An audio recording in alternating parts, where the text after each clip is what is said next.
안녕하십니까. 용인 출신 교육행정위원회 소속 남종섭 의원입니다. 오늘 본 의원은 경기 남부 300만 도민의 휴식공간이자 수변공원으로 조성하고 있는 기흥호수 주변에서 벌어진 도민의 눈높이로는 도저히 이해할 수가 없는 개발행위를 인가한 용인시의 비상식적 행정행위를 고발하고 경기도가 문제의 심각성을 고려하여 즉각적인 감사에 착수해 줄 것을 촉구하고자 합니다. 의원님들께서는 영상도 함께 보아주시기 바랍니다. 이 영상은 본 의원이 드론으로 촬영한 영상입니다.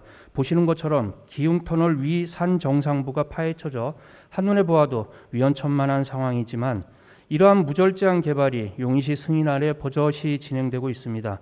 지금까지 용인시의 정치인들과 시민사회는 코로나 팬데믹으로 인해 더 소중해진 도시공원이나 도시숲을 조성하기 위해 많은 돈을 투입해 기흥호수를 살려왔습니다. 올해에도 도비와 시비를 투입해 둘레길을 조성하고 있고 물빛 정원을 만들어 기흥호수를 명물로 만들어가고 있습니다. 하지만 이 같은 노력은 외면한 채 용인시는 자연을 파괴하고 난개발을 조장하는 개발 행위를 승인하였습니다. 앞서 영상에서 보셨던 것처럼 보존 녹지 지역인 기흥구 구매동 624-2번지 일대는 2019년 3월 식물관리사라는 용도의 2층 한개동 건축물을 지었습니다. 문제는 이곳의 진출음로입니다.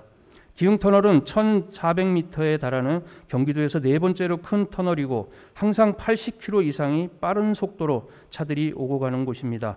터널이 지나는 이러한 위험한 도로에는 당연히 도로 진출입로를 만들 수가 없습니다.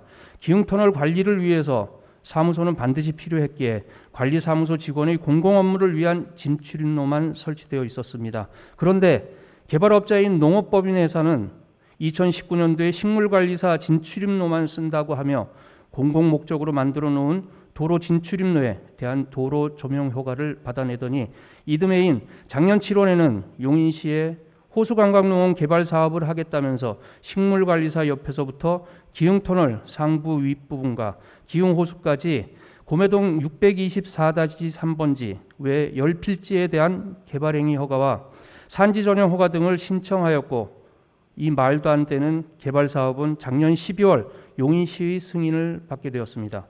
또한 사업자는 용인시로부터 호수관광농원 개발을 위한 명분으로 계속해서 도로 조명 허가 변경과 추가적인 허가를 승인받았으며 이윽고 올해 3월에는 관광농원 부지 진출입로에 대한 도로 조명 허가까지 받아내었습니다.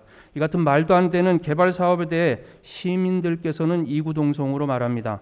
브로커가 끼지 않고서는 있을 수 없는 일이다. 누구 빼기인지 참 대단하다. 기흥터널 위 산까지 농장 개발 및 도로를 사용하게 하다니 시청이 넋이 빠졌다. 기흥호수를 살리겠다고 하면서 기흥호수가 바로 보이는 곳에 야영장 수십 곳을 영업하는 게 맞는 것이냐 등 용인시의 이상한 행정을 질타하는 목소리가 높습니다. 존경하는 손배 동료 의원 여러분, 지금 영상에서 보시는 것처럼 현재 기흥터널 정상부에선 야영장과 주차장, 휴양 편의시설 등을 짓기 위해 나무를 마구 베고 산을 훼손시키고 있습니다.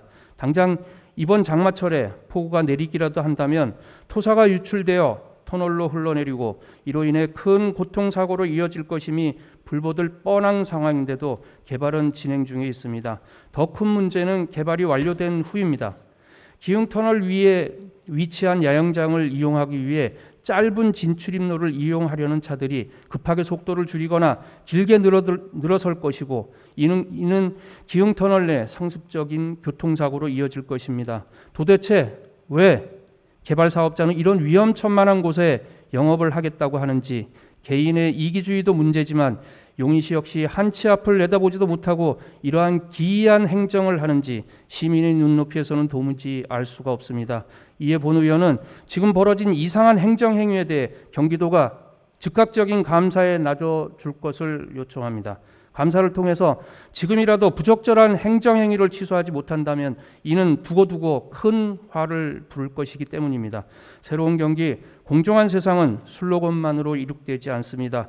기초지자체가 행정을 이상하게 한다면 경기도는 마땅히 상급기관으로서 책임있는 행정을 다해야 합니다. 경기도의 적극적인 대응을 촉구하면서 이상 발언을 마치도록 하겠습니다. 끝까지 경청해 주셔서 감사합니다.